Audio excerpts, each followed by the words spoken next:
This is a production of WTVI PBS Charlotte. The following episode of Trail of History is brought to you by Central Piedmont Community College and viewers like you. Thank you. And from BRAGG Financial Advisors, a family-owned wealth management firm providing investment management and tax and estate planning for families, individuals, and institutions for nearly 50 years. Committed to our clients, to education, and our community. Hello, I'm Tony Zeiss, president of Central Piedmont Community College. You know, the rich and diverse history of the Charlotte region is just wonderful, and we at the college want to bring it to you and share it. We understand the importance of history. We understand the importance of learning from the past so that we can do better in the future. I want to tell you that you're in for a real treat. The History Department at Central Piedmont Community College has partnered with our television station to bring you this special, one-of-a-kind history program. Stay tuned. I'm sure you're going to enjoy it.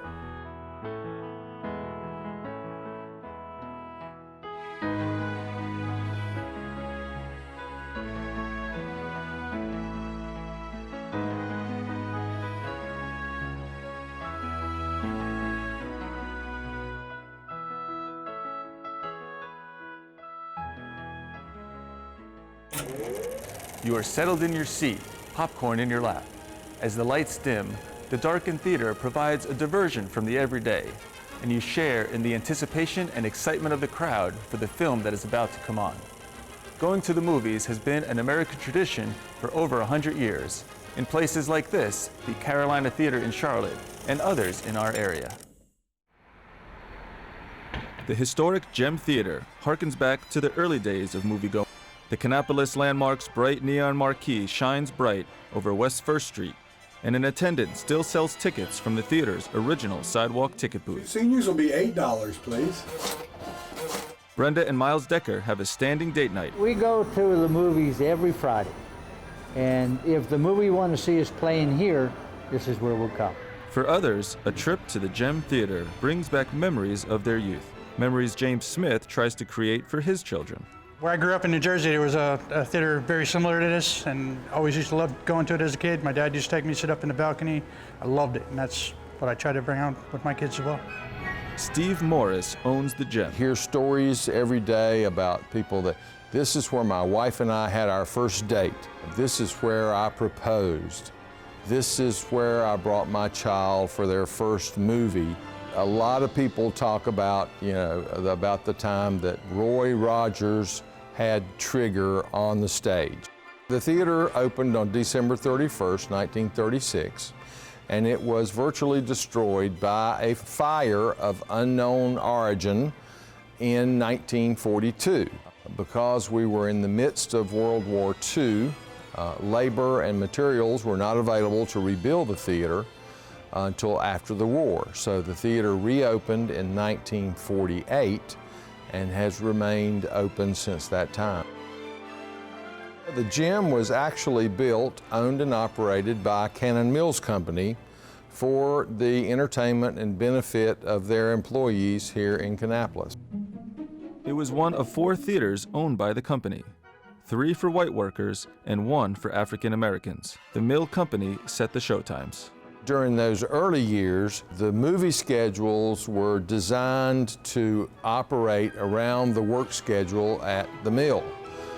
So there were special shows that began at midnight, I think just about every night, that were designed for people that worked on the second shift. So when they got off work in the mill, they could come directly over and watch a movie. Same thing with the earlier movie schedules were designed to be finished in time so that the people that worked on the third shift would be out of the movie in time to go into work in the mill. You want butter on that popcorn, Matt? Morris says the theater has never been restored. Instead, years of proper upkeep and maintenance have kept the old theater in good working order. In the auditorium, our seating capacity is very unique that we seat 916 people. We have a full balcony, which is very popular, particularly with children who have never been to a movie theater that has a balcony. On either side, we have the large birds of paradise or Phoenix, as some people call them. They get a lot of different names, but those, I think, were probably hand-carved by a local craftsman. Our marquee is probably the most photographed item in Kannapolis. There is hardly a week goes by that somebody's not set up outside with a tripod making pictures. Some things, however, outlast their usefulness. With just the hum of a fan, a new digital projector has taken the place of the theater's trusty old 35mm projectors. The conversion from 35mm film to digital was a challenge. Of course, 35mm film is going away, so a lot of the smaller theaters just were not in a financial position to upgrade to the digital equipment. So they will very quickly either be only have vintage footage available to show. They will not be able to show the new releases. So it'll be very, very difficult, and we'll probably lose some of our theaters as a result of that. Morris says there's one drawback to being the boss. The problem with owning a movie theater is you rarely get to watch a movie all the way through. So I try to watch a lot, but usually somebody comes and tugs on my sleeve and calls me out to the lobby for some reason or another, so not as often as I would like. If I really want to watch one from beginning to end, I have to go somewhere else. Today, we are in an era when everyone has their own screen, their own stream, their own experience of media, and that's dramatically different from the shared experience of the era of the movie palace.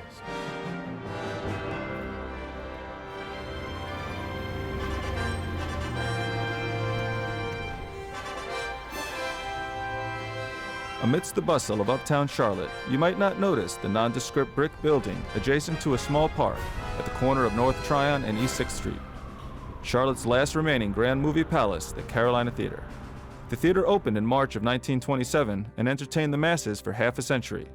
It closed in 1978, but Charlotte's movie theater history predates the Carolina and spans more than 100 years.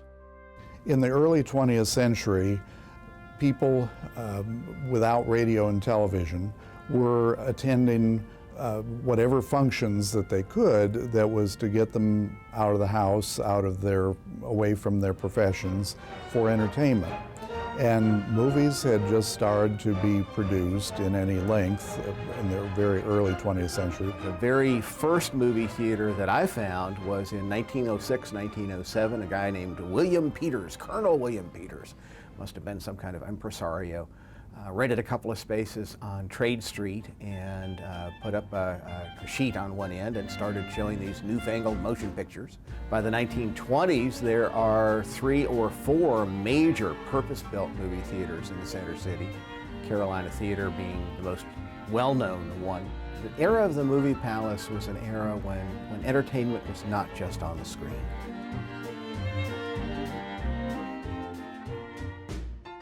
In addition to the films that occurred, which were normally somewhere between 20 to 60 minutes in length, you had touring vaudeville teams, which were magicians, singers, jugglers, dancing, types of things that were on the tours around the nation. The 1920s were the era of the movie palace nationwide. If you go to Los Angeles and you walk down the main avenue, there are still like a dozen of these grand theaters, what were called atmospheric theaters. You walked in and the show started on the sidewalk with a great neon or multi-light marquee, and the lobby looked like perhaps Versailles or some very fancy place in Europe, and then you walked into the theater itself and there were murals and there were stars twinkling in the sky. The Carolina Theater made movie-going a grand experience. It was the most elaborate theater that was built here in Charlotte. It seated 1,450 people originally. It had elaborate architectural elements that spoke of a higher class of entertainment. Much of the interior of these theaters was constructed with plaster. which was a very cheap material in the 1920s. Molds would be created that would create the plaster elements that were installed in the theater, and that when you look at these pictures, you see the various columns, ornamentation, things that were imitative of European architecture of different countries. In the case of the Carolina, you have tile work that was from Italy. You had curtains that were from France. You had different furniture in the original architectural scheme that was from different countries, sometimes legitimate antiques or reproductions. And all of this contributed to the atmosphere when you walked in the building. In 1932, the Charlotte Symphony held its first concert at the Carolina Theater, and in the early years, Hollywood royalty and hip-swaying rock and roll stars graced its stage. Elvis Presley performed with the Grand Ole Opry when they came to town in 1956. And during the 1960s, the theater set a record, playing the Sound of Music film for 79 weeks straight. Advancements in cinematic technology in the 50s led to alterations at the Carolina, destroying or hiding much of the original movie palace decor. Anything deemed old-fashioned was stored away, sold off, or simply thrown out. One of the processes that came along was Cinerama. This was a circular, semicircular screen that was installed in the front of the theater, and it went around the stage area, so basically it covered up the stage. The walls were lined with curtains. Anything that was jutting out too far into the room was chopped away. But in the end, it was economics that dropped the final curtain on the Carolina Theater, forcing its closure in November of 1978, a time when Charlotteans were moving to the suburbs and going to the movies meant a multiplex theater. The story of the Carolina Theater doesn't end here. But first, the end of segregation in theaters and movies from the comfort of your car.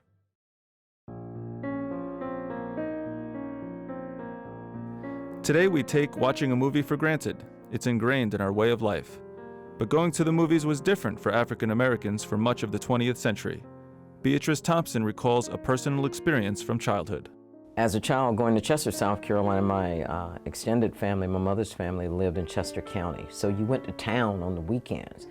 And going to the movies was going up a staircase outside the building, on the side of the building, to get to the balcony to sit up there and watch movies. And you weren't going downstairs, you weren't going to enter the main door, you weren't going to get concessions. You wanted to see the movie, you go up that staircase on the side of the building and you go upstairs and watch the movies. Plain and simple. In Charlotte, the Lincoln, the Savoy, the Ritz, and the Grand were all black-only theaters. And the building for the Grand still stands across from Johnson C. Smith University on Beatty's-Ford Road.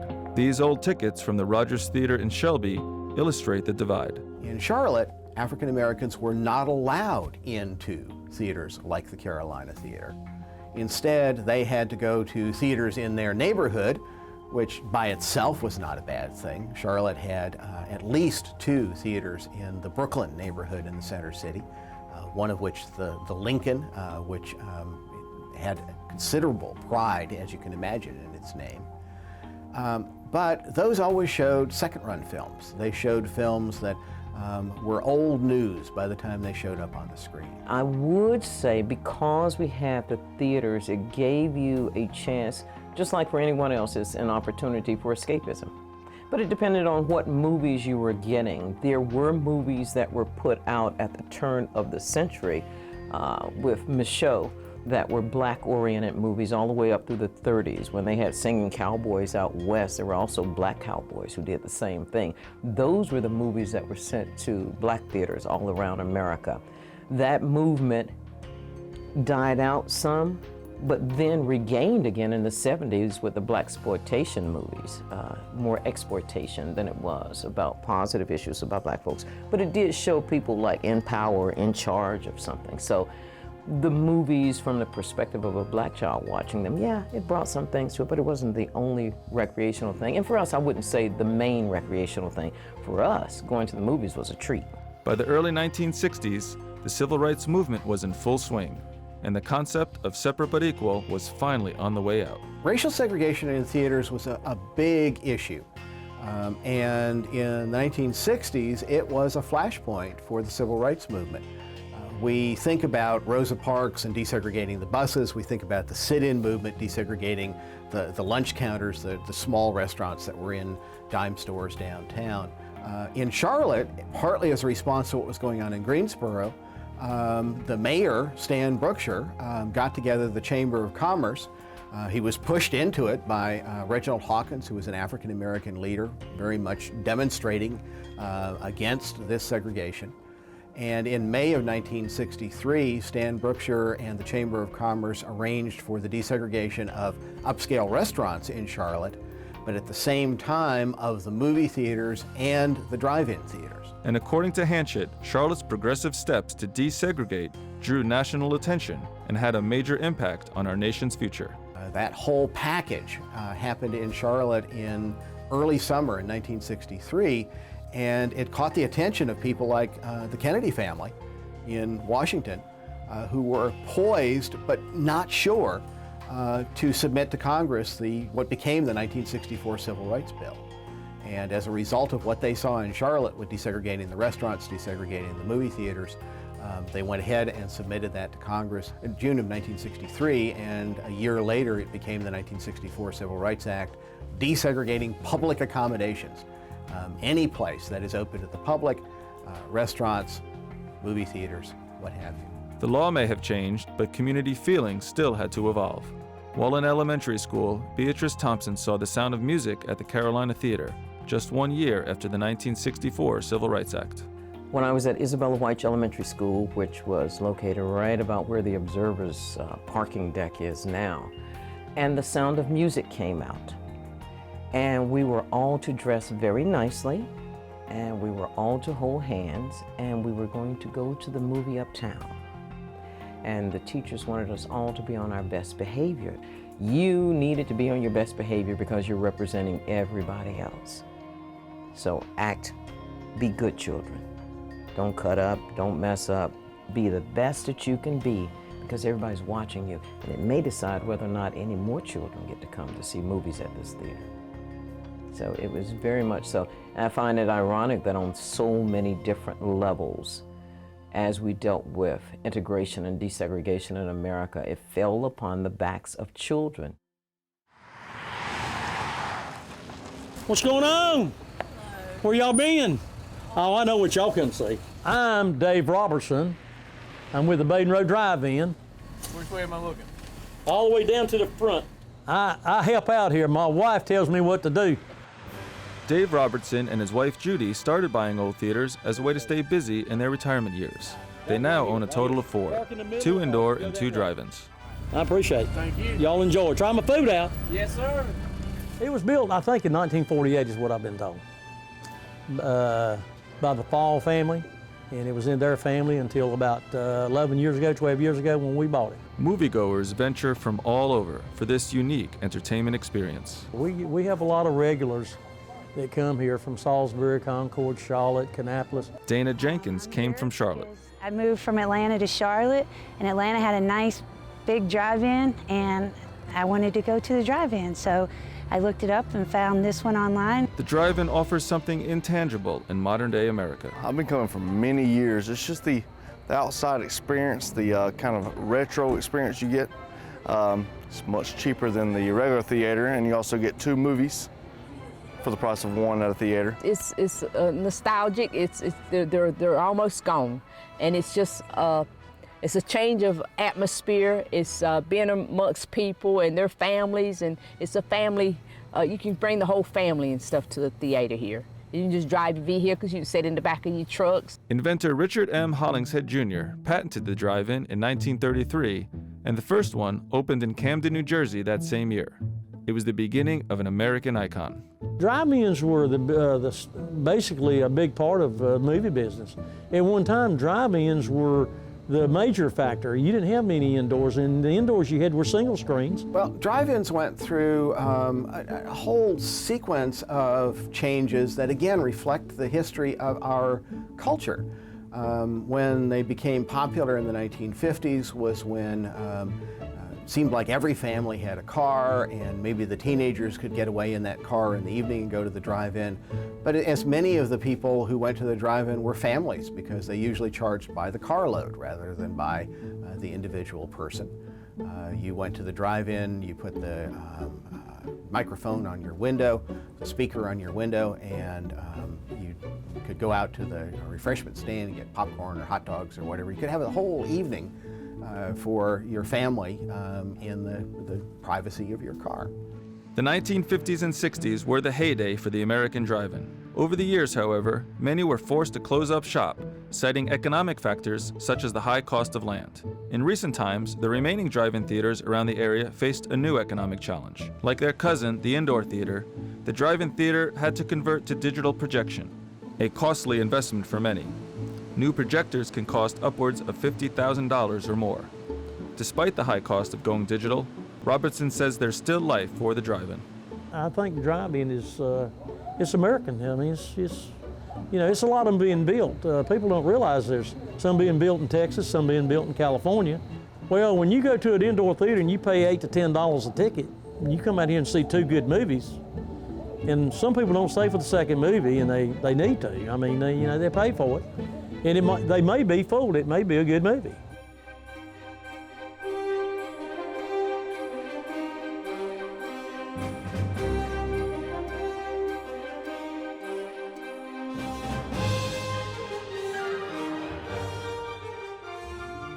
The single-screen movie palace like the Gem Theater is a rarity, but with individual and community efforts, a few more are being saved. In 2009, Gary Coulis purchased the Rogers Theater in Shelby in order to preserve and restore the 1936 landmark. In a classic image provided by Coulis, movie promoters parked a biplane on the sidewalk to promote the 1938 movie Test Pilot, starring Clark Gable. Before and after pictures show the progress being made to bring the building back to life. His plan for the theater is to make it a multi-use space, including a new home for the Greater Shelby Community Theater Group. Back in Charlotte, the Carolina Theater, once a grand movie palace on North Tryon Street, has sat empty since November of 1978. Today the building has little of its original grandeur left, but like the Rogers, it too is getting a new lease on life. The building does have challenges. During the winter of 1980, homeless built a fire on the stage for warmth. Fortunately, the fire curtain that had been installed in 1927, when the fire became hot enough, it melted the wax, so the curtain then rolled down and kept the fire from going out into the auditorium itself. There was water damage that occurred in the rest of the building, but the building was largely saved from destruction. By the 1990s, the city of Charlotte had possession, and in 1997, John Apple and Charlie Clayton formed the Carolina Theater Preservation Society. For these many years, we have, along with several of our members, have been instrumental in making City Council, the mayor, local business people, and the community aware of the importance of this theater and how that its future is an important link to the past. There's a tremendous number of successes for restored theaters. This is part of our cultural heritage in the United States. Finally, in 2012, the city of Charlotte solicited offers and sold the property to the Foundation for the Carolinas, an organization dedicated to philanthropy in the region. Vice President for Real Estate and Facilities Management, Kurt Walton. The Foundation's interest was primarily civic space, though. It will be roughly 1,000 seats, which is about 400 smaller than it was originally, but it will be for what we're calling the community's living room, the civic living room, how we can engage citizens and how we can provide nonprofits with a platform to reach the citizens. And so it'll be a combination of civic engagement and arts and entertainment. The price tag for renovations, much of it through private donations, an estimated $28.7 million. Financially, it's a big community commitment, but I think what's going to make it successful is the commitment that we've seen, the enthusiasm we have seen from from people throughout the community who really do want to see the theater returned back to use. And so the foundation will be on point for the dollars and the renovation, but making it a success will be a community effort. The theater is important to our present because it is a link to our past, so that when people have this physical connection to something, they begin to realize the importance of it, that it's not just something that they read in a book or see a marker that said this was here, that you actually have something of tangibility.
A production of WTVI PBS Charlotte.